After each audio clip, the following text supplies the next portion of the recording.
여러분 같은 한 청년이 있었습니다. 여러분 등산 좋아하십니까? 등산? 그 청년이 등산을 하러 갔는데요. 등산을 하다가 길을 잃었는데 산 저 깊은 곳에서 깜깜한 밤에 길을 잃은 겁니다. 얼마나 걱정이 많았겠습니까? 그래서 손에는 그래도 손전등이 있었는데 전등으로 이렇게 길을 비추면서 모르는 길을 이렇게 막 가는데 발이 미끄러졌어요.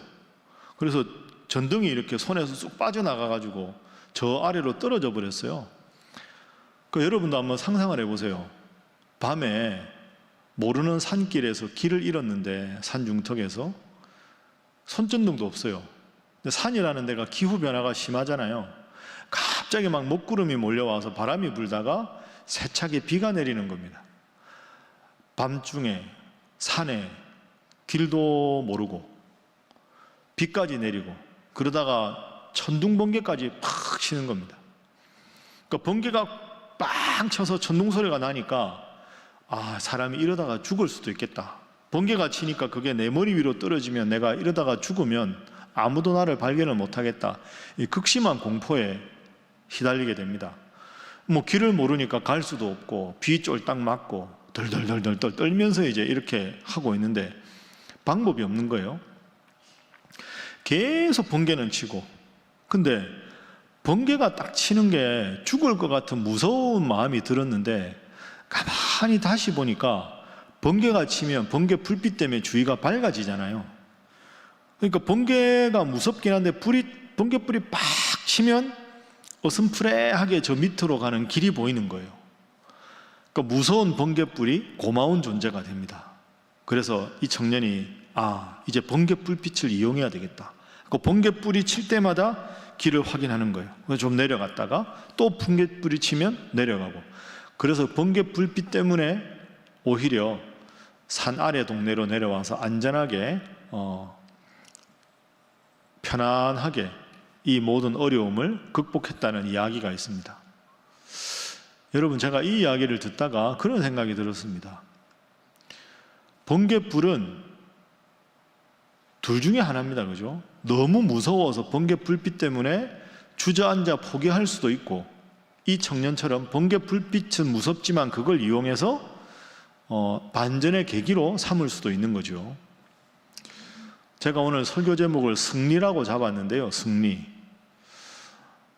우리가 인생을 살아가다 보면 갈등이 없거나 다툼이 없거나 싸움이 없는 경우가 없습니다. 다 그런 경우가 있죠.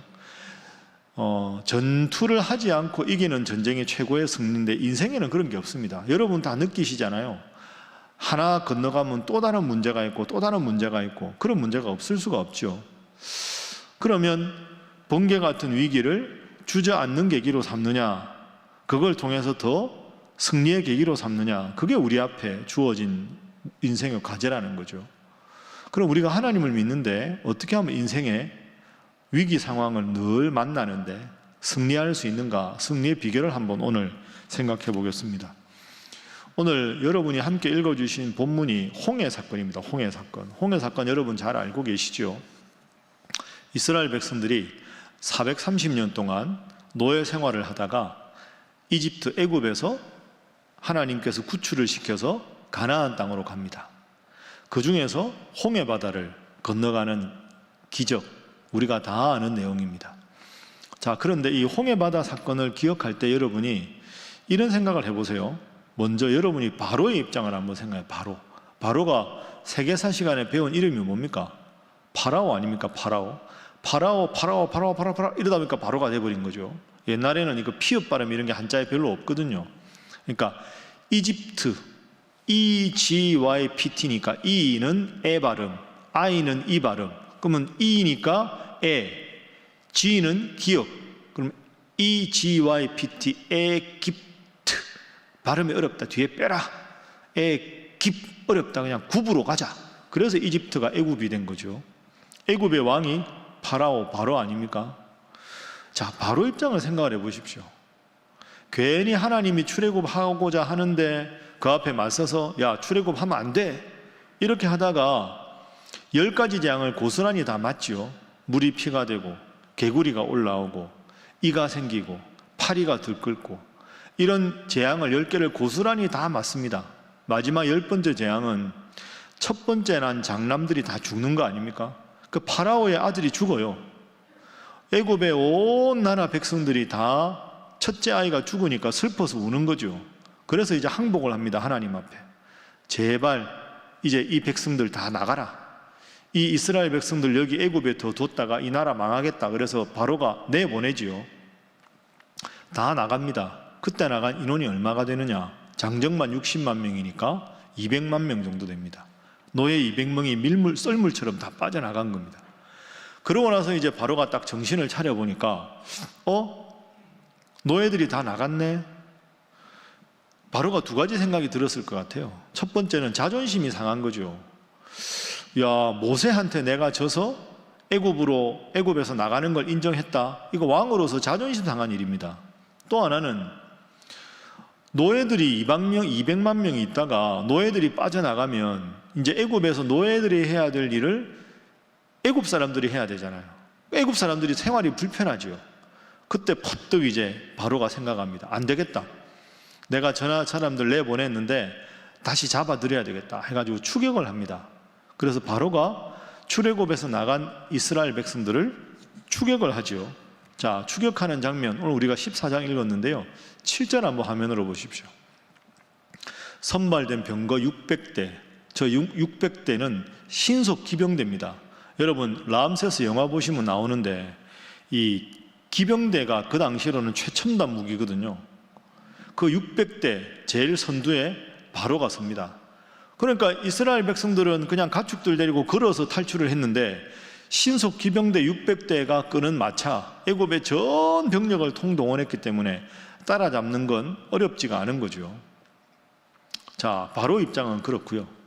이스라엘 백성들 입장을 생각해 보십시오. 이스라엘 백성들은 430년 동안 노예 생활을 했습니다. 그런데 하나님이 도와주셔가지고 애굽 사람들이 도저히 이제 이 이스라엘 백성들 우리랑 같이 있으면 안 되겠다. 그래서 금, 은, 폐물, 옷 다 주면서 제발 나가달라. 그래서 나왔거든요. 기분 좋았을 겁니다. 와, 좋다. 우리가 애굽의 모든 금은 보화도 다 가졌겠다. 이제 우리는 자유인이다, 해방이다 생각했겠죠. 근데 하나님은 눈에 안 보이는데 앞에 있는 지도자가 모세잖아요. 그러니까 모세가 인도하는 대로 애굽에서부터 가나안까지 쭉 여정 따라 가는 겁니다. 근데 가다 보니까 이상한 일이 있어요. 애굽에서 나와서 가는데 여정이 가다가 다시 애굽으로 돌아가는 것처럼 느껴지는 거예요. 이상하다. 애굽에서 나왔으면 애굽에서 멀어져야 되는데 왜 애굽 쪽으로 가지? 자, 그 증거를 보여드리죠. 2절 한번 보십시오. 이스라엘 자손에게 하나님이 명령을 합니다. 돌이키라. 애굽에서 나왔는데 다시 돌이켜서 애굽 쪽으로 가서 바다와 믹돌 사이에 비하히롯 곧 바알스본 맞은편 바닷가에 장막을 치게 하라. 저 바다가 무슨 바다일까요? 홍해입니다. 홍해 앞에 장막을 칩니다. 이상한데 왜 돌아왔지 우리가? 에이 뭐 잘 가겠지. 근데 그때 소문이 하나 들립니다. 바로가 뒤에서 추격해 온다는 겁니다. 이 소문이 납니다. 그 소문을 딱 듣고 보니까 이스라엘 백성들이 요즘 말로 여러분 표현으로 멘붕에 빠지는 겁니다. 아니 앞에는 홍해가 있고 뒤에는 바로가 쫓아오고 그럼 우리는 어떻게 되느냐? 그렇게 되겠죠.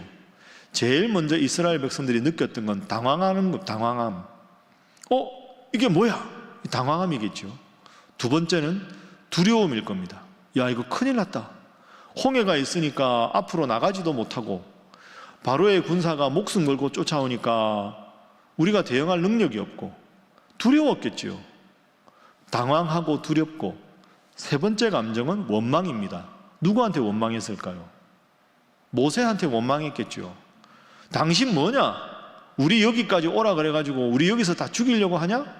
그 사실은 보이는 모세에 대한 원망인데 그건 보이지 않는 하나님에 대한 원망하고 연결이 되는 겁니다.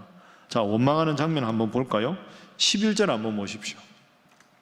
11절에 이렇게 말합니다. 이스라엘 백성들이 모세한테 야, 애굽에 매장지가 없어서 여기 와서 우리 다 죽이려고 하냐? 왜 우리를 애굽에서 끌어내서 여기서 다 죽게 만드냐? 이렇게 합니다. 여러분 제가 그냥 편안하게 읽었는데 저거 그렇게 말했을까요? 그렇게 말 안 했겠죠. 소위 말해서 엄청나게 욕을 퍼부었을 겁니다. 모세한테. 너 뭐 하는 뭐냐 이러면서 왜 우리를 여기까지 데려와가지고 애굽에 있으면 가마손 옆에서 먹을 거라도 있는데 여기 광야로 데려와서 홍해에 빠져 죽든가 바로한테 당해서 죽든가 왜 우리를 여기서 죽게 만드냐. 모세에게 난리를 쳤을 겁니다. 한두 명도 아니고 무려 200만 명이나 충격에 빠졌겠죠. 자, 이 상황에서 여러분이 모세라고 가정해 보십시오. 200만 명은 전부 자기를 비난하고 있지. 하나님은 눈에 안 보이지. 바로는 뒤에서 쫓아오지. 앞에 홍해는 있지. 여러분이 모세라면 기가 막히는 상황 아닙니까? 그런데 모세는 정말로 훌륭한 탁월한 리더입니다. 자, 모세가 뭐라고 하는지 한번 보지요. 13절 14절 한번 보십시오. 화면. 모세가 이스라엘 백성들한테 말합니다. 너희는 두려워하지 말고 가만히 서서 여호와께서 오늘 너희를 위하여 행하시는 구원을 보라. 너희가 오늘 본 애굽 사람을 다시 영원히 보지 아니하리라. 14절 함께 한번 읽어봅시다. 14절은 시작. 여호와께서 너희를 위하여 싸우시리니 너희는 가만히 있을지니라. 따라해 봅니다. 가만히 있을지니라. 여러분 이 말을 어떻게 생각하십니까? 현실적으로 보면 이건 가만히 있어야 되는 상황이 아닙니다. 그렇죠? 아니 홍해를 건너가야 되니까 뭐 급한 시간이 없지만 뗏목이라도 만들든지 아니면 바로의 군사들을 저지하기 위해서 그 장정들을 차출해 가지고 뒤에 방어선을 구축해야지. 가만히 있으면 절대 안 되는데 모세는 뭐라고 합니까? 가만히 있어라. 아무것도 하지 마라. 이건 매우 비현실적으로 들리는 말입니다. 왜 모세는 그렇게 말했을까요? 이유가 앞서 읽은 13절에 나옵니다. 13절 화면 보십시오. 모세는 믿음이 있었거든요.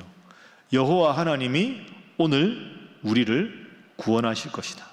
하나님이 구원하실 테니까 우리들은 가만히 있으면 된다. 하나님이 명령하시면 그대로 하면 된다. 이렇게 기다립니다. 여러분 카리스마가 있죠, 모세가. 카리스마라는 건 모든 사람이 다 고개를 흔들고 있을 때도 가능하다. 나만 믿어라. 이게 진정한 카리스마 아닙니까? 200만 명이 두려움에 떨고 있는데 모세 한 사람이 걱정하지 말고 조용히 가만히 있어라. 하나님 알아서 하실 것이다. 야, 이게 여러분 보통 믿음이 아니지요. 여러분 같으면 그렇게 하시겠습니까? 대단한 믿음입니다. 온전한 믿음이죠. 하나님이 함께 하신다는 순도 100% 믿음이 아니면 이럴 수가 없는 겁니다. 그래서 모세를 탁월한 리더라고 하는 거죠. 이거 실제로 미국에서 있었던 일인데요. 미국에 한 작은 마을이 있었습니다. 아주 작고 평화로운 마을인데 그 마을 대부분의 사람들은 믿음 생활도 잘하고 아주 행복하게 지냈습니다. 그런데 그 마을에 소문이 들립니다.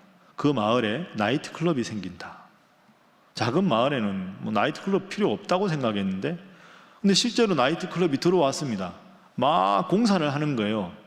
그럼 제일 걱정하는 사람들이 누구냐 하면 나이 드신 어른들입니다. 큰일 났다. 나이트클럽이 우리 마을에 생기면 오래된 일이니까 그러면 젊은이들이 거기서 술을 마실 거고 그러면 범죄율도 높아질 것이고 이 마을이 평화롭던 마을이 폭력적으로 변할 것이다. 이렇게 생각해서 큰일 났다. 나이트클럽 들어오면 안 되는데 이렇게 생각. 나이트클럽 공사는 거의 다 마무리가 됐습니다. 근데 그 마을이 중간에 교회가 있어요. 중앙에 교회가. 그래서 이제 어른들이 우리가 하나님 앞에 기도하자 하고 이제 밤마다 나이트클럽이 들어와서 영업이 안 되도록 기도를 한 겁니다. 근데 여러분 어느 교회나 기도하자 그러면 좀 이렇게 점잖게 기도하는 분도 있지만 뭐 이러는 분들이 있잖아요. 열심히 하는 분들. 이분들이 기도를 뭐라고 하는 하나님 나이트클럽이 들어오면 불에 타게 하여 주옵소서. 불타 없어지게 하옵소서. 막 고함 지르면서 기도를 한 겁니다. 그래서 나이트클럽은 들어왔어요. 영업한 지 며칠이 안 됐는데 사건이 하나 벌어집니다. 그 마을에 비바람이 오다가 벼락이 팍 떨어졌는데 어디 떨어졌을까요? 나이트클럽에 벼락이 떨어졌어요. 벼락 맞아서 나이트클럽이 불에 타버렸습니다. 실제로. 제일 놀라는 사람이 누굴까?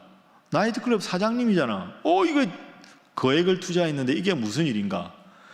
기가 막혔는데 가만히 듣고 보니까 그 마을에 교인들이 모여가지고 밤마다 기도했다는 거예요. 그 소문을 들어요. 그리고 일부 교인들은 불타게 하여 주옵소서. 잘 됐다. 고소를 합니다. 손해배상 청구를 합니다.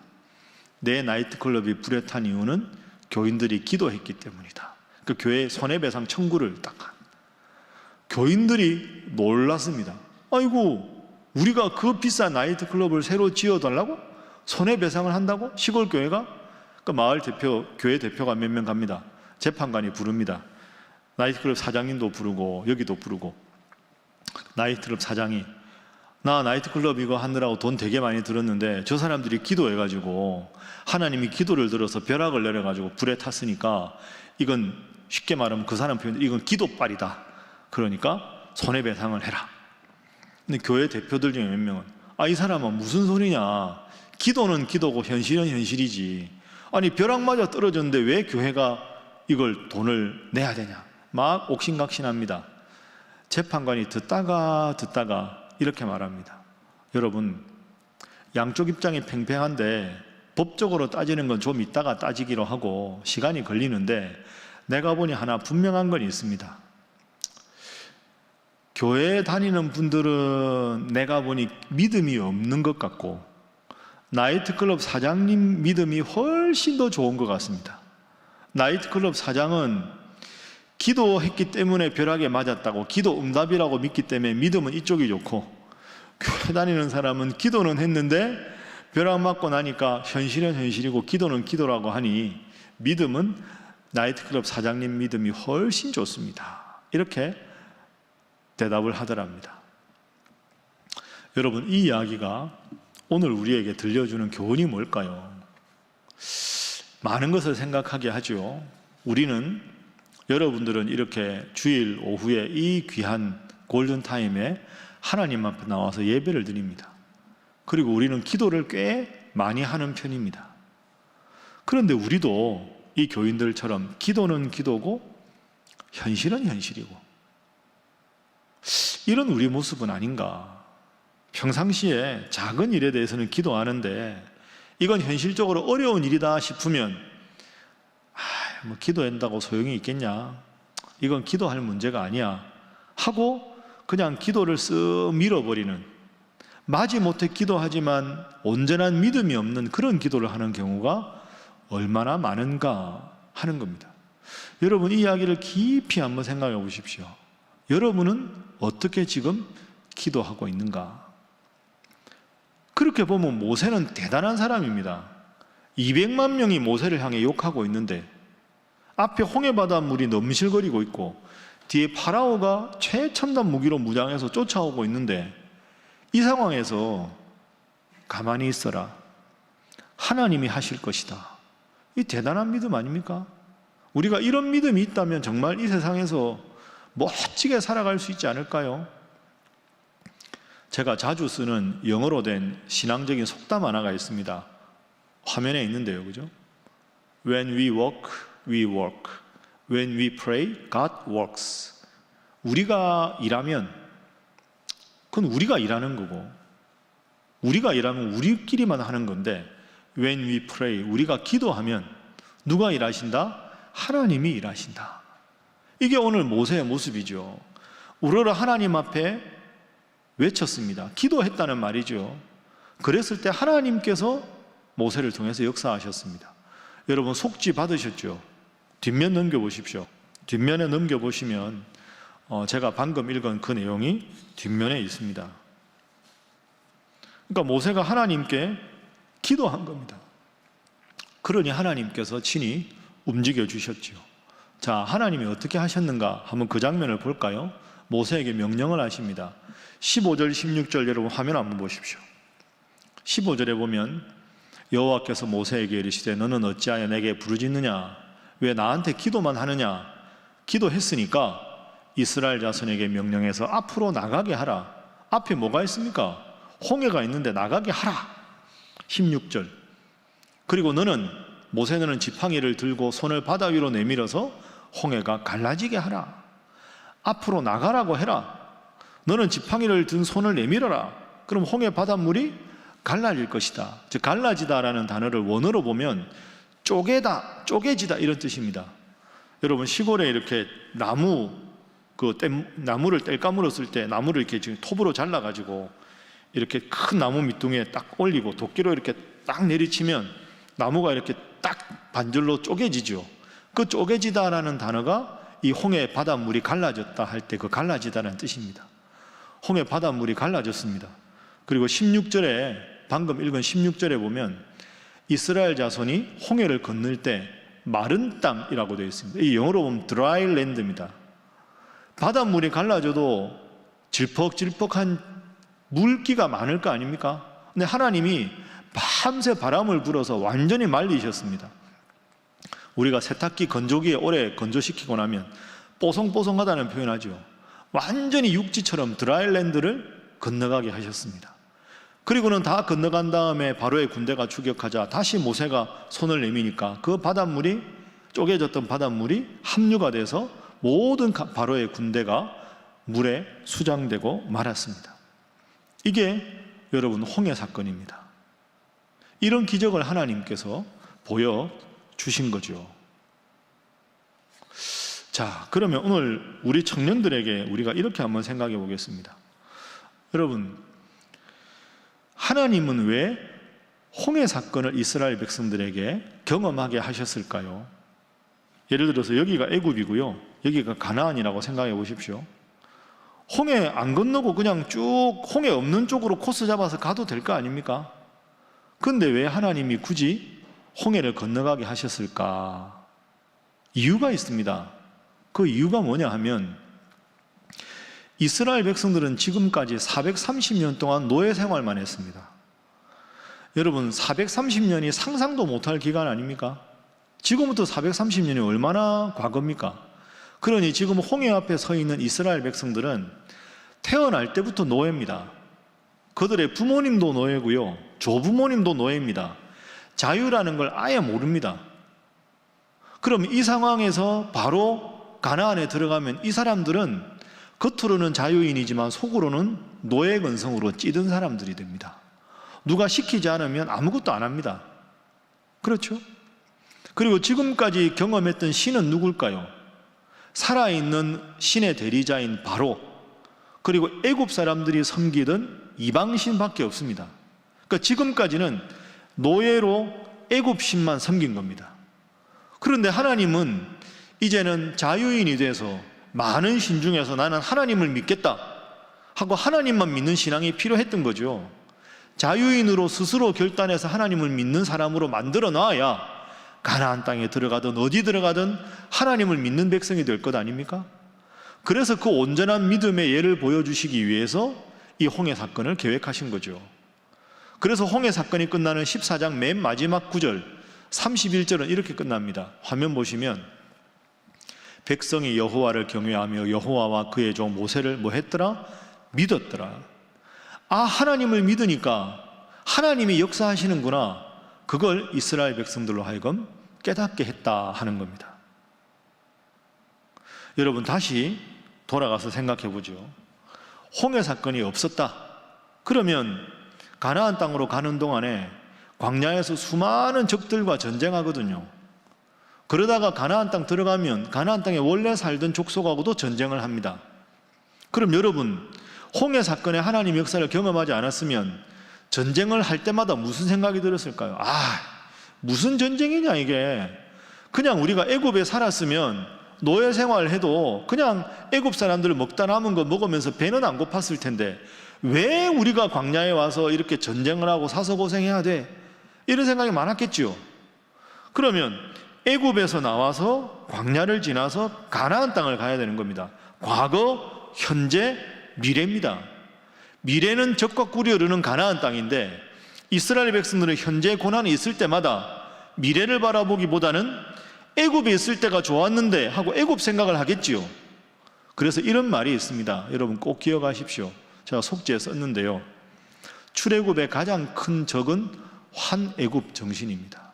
출자는 나갈 출자 아닙니까? 애굽에서 탈출해서 가나안으로 가야 되는데 환은 돌아가다, 돌이키다 이런 뜻이지요. 그러니까 출애굽을 했는데 다시 자꾸 애굽을 생각하는 겁니다. 애굽 있을 때가 좋았다. 여러분, 이건 어리석은 생각입니다. 애굽은 결코 낭만적인 곳이 아닙니다. 노예였잖아요. 어느 날 말 안 듣는다고 공사 감독관이 죽이면 죽을 수밖에 없는 때인데 어떻게 애굽이 좋은 곳입니까? 이방신만 섬기는 곳인데. 근데 우리는 이게 3,500년 전만의 이야기가 아니고요, 오늘 여러분들에게도 똑같이 적용됩니다. 여러분 지금 고등부 졸업하고 바로 올라온 친구는 이제 나이가 20살, 그리고 여러분들은 좀 더 인생의 경험이 많은 분들이 있을 겁니다. 근데 여러분에게 제가 정말 부탁하고 싶은 건, 제가 여러분보다 좀 더 인생을 많이 산 선배로서 과거를 자꾸 기억해가지고 후회하지 마십시오. 과거 이미 지나갔습니다. 그 후회하는 거 아무 소용없습니다. 기어이 과거의 기억을 들추어내가지고 그때 내가 왜 그랬을까? 그때 제가 저렇게 말했었지. 그래서 나를 미워하고 누군가를 미워하고, 그 백해무익한 겁니다. 출애굽의 가장 큰 적은 환애굽, 과거를 미워하거나 과거를 자꾸 들추어내는 겁니다. 중요한 건 현재 아닙니까? 현재에서 하나님 주실 미래를 바라보고 힘들지만 열심히 기도하고 나가는 게 필요한데, 자꾸 과거를 들먹이는 것, 그 바람직하지 않은 거지요. 이 문제를 좀 더 한번 생각해 볼까요? 여러분, 저를 한번 따라해 보시죠. 약속. 밥 안 먹었겠구나. 다시 하겠습니다. 약속, 성취. 성경은 사실은 이 두 가지 도식으로 설명이 가능합니다. 성경은 다 약속이 있고 성취가 있습니다. 그렇죠? 그러니까 하나님은 성경을 우리에게 주셨는데, 구약은 뭐냐? 한마디로 구약 성경은 하나님이 예수님을 보내서 구원하실 것이다 하는 약속이고, 신약 성경은 약속대로 예수님이 오셨다, 성취되셨다, 이런 뜻입니다. 그러니까 구약은 약속, 신약은 성취, 단정적으로 말하면. 그리고 홍해 사건은 뭘까요? 하나님이 모세를 통해서 내가 너희들을 출애굽 시켜주겠다, 인도해 주겠다는 약속, 그 약속이 홍해를 마른 땅처럼 건너가는 성취로 드러난 겁니다. 그러니까 성경은 다 약속과 성취의 도식으로 해석할 수 있습니다. 여러분이 말씀과 함께로 열심히 말씀을 오늘 읽다가 이 말씀이 정말 나한테 필요한 말씀이구나 하고 그 말씀을 아멘으로 받고 기도하면 그 말씀이 약속이 되는 거죠. 그럼 약속으로 받은 말씀이 우리의 삶 속에서 성취가 돼야 되는 거죠. 약속과 성취. 여기서 꼭 이 단어를 기억하십시오. 하나님으로부터 받은 약속이 내 인생의 성취가 되기 위해서 제일 중요한 한 가지가 있습니다. 그게 뭐냐? 따라합니다. 믿음. 따라합시다. 믿음. 다시 한번 따라하죠. 온전한 믿음. 이게 필요합니다. 온전한 믿음. 그러니까 하나님께서 약속을 주셨는데 그 약속이 이루어질 것이라는 모세와 같은 온전한 믿음이 있으면 그 믿음을 통해서 하나님은 반드시 성취해 주신다 하는 거죠. 약속, 성취, 그걸 가능하게 하는 것은 나의 온전한 믿음이다. 그게 오늘 본문에 모세가 우리에게 주는 교훈입니다. 여러분, 이게 쉽지 않습니다. 저도 알고 있습니다. 그런데 제가 여러분보다 인생을 좀 더 오래 살아보니까 이게 제일 중요합니다. 여러분, 믿음만 있다고 되든가요? 목사님, 현실이 어려운데요. 현실이 어렵죠. 현실이 어렵기 때문에 기도 안 하는 게 아니라 현실이 어려우니까 하나님 앞에 기도하는 겁니다. 그러면 하나님께서 현실을 극복할 수 있는 기적을 보여주시든지, 그 현실에 좌절하고 꺾인 게 아니라 그 현실보다 더 나은 미래를 기도 중에 이루어 주시든지 마련해 주시든지 다른 일을 주신다는 거죠. 그걸 믿는 믿음이 기독교의 위대한 믿음입니다. 내가 원하는 방향이 인생이 이 방향인데 하나님은 이 방향이 아니라 반대 방향으로 인도할 때도 있습니다. 여러분 열심히 계획했는데 이 방향으로 하나님이 엇갈리게 인도하실 때도 있을 겁니다. 그럴 때 좌절하시지요.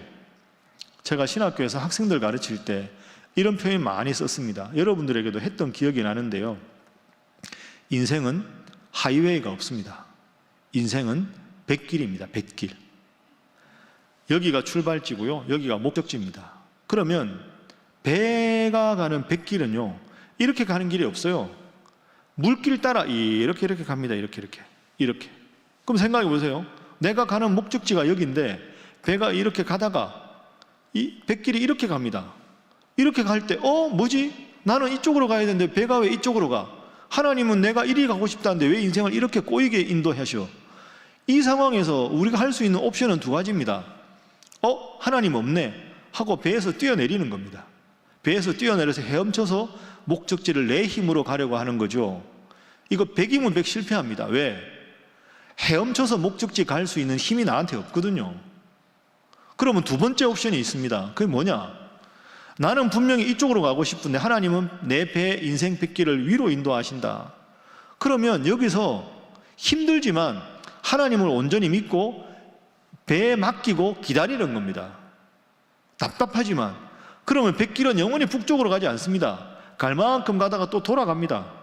그러면서 또 이렇게 갑니다. 하나님 감사합니다. 이렇게만 가지 않습니다. 또 남쪽으로 갑니다. 이렇게. 그런데 그 배에 가만히 있으면 뱃길 따라 가다 보면 반드시 목적지에는 도달한다는 거죠. 그래서 온전한 믿음이 필요한 겁니다. 내 뜻대로 안 돼도 또 다른 일이 뜻이 있겠지 하고 감사하고, 내 뜻대로 이루어 주시면 하나님 은혜라고 감사하고, 그게 인생인 것 같습니다. 그러니까 여러분 저보다 훨씬 오래 인생 살지 않겠습니까? 정말 여러분 앞에 죄송한데 내가 작년 설교할 때 이 이야기 안 했는데 인생이 별 게 없습니다. 제가 살아보니까 내가 원하는 대로 안 되면 하나님이 또 다른 길이 있겠지 하고 기다려보는 거고요. 내가 원하는 대로 하나님이 인도해 주시면 하나님 감사한데 제가 교만하지 않겠습니다. 더 겸손하게 하나님 뜻대로 살겠습니다. 그 마음만 가지면 됩니다. 이게 믿음입니다. 내 인생을 어떻게 인도하시더라도 당신의 손안에 있음을 내가 고백하고 살겠습니다. 그게 모세가 훌륭했던 이유가 됩니다. 오늘도 청년부 예배 나온 우리 보석 같은 여러분의 앞으로 살아갈 인생에 대해서 이런저런 계획을 세우실 텐데 온전한 믿음 가지고 내 인생의 주인은 하나님이시다. 하나님 앞에 기도하면 하나님이 내 인생을 하나님의 뜻 안에서 아름답게 인도하실 것이다. 그 온전한 믿음으로 남은 인생에서 하나님 주시는 은혜로 승리하는 삶을 살아가기를 주님 이름으로 축복합니다. 기도하겠습니다. 하나님 감사합니다. 주일날 오후에 이 귀한 청년들을 보내주시고 또 우리 청년부를 사랑하셔서 훌륭한 우리 조 목사님, 김 목사님, 그리고 우리 훌륭한 임원들, 스태프들 보내주셔서 감사합니다. 믿음이 식어지는 세대에 믿음을 잘 온전하게 키워나가기에 버겁고 힘든 세대지만 우리 살아가는 신일의 청년들 한 마음으로 서로 격려해서 모세처럼 하나님 잘 믿어 하나님께서 친히 인도하시는 인생길 되도록 인도하여 주옵소서. 하나님 하신 말씀의 약속을 반드시 믿고 그 약속이 성취되는 것을 날마다 확인하며 하나님 앞에서 늘 감사하고 늘 기뻐하며 기도하며 살아가는 보석 같은 청년들 되도록 역사하여 주옵소서. 예수님의 이름으로 기도하옵나이다. 아멘.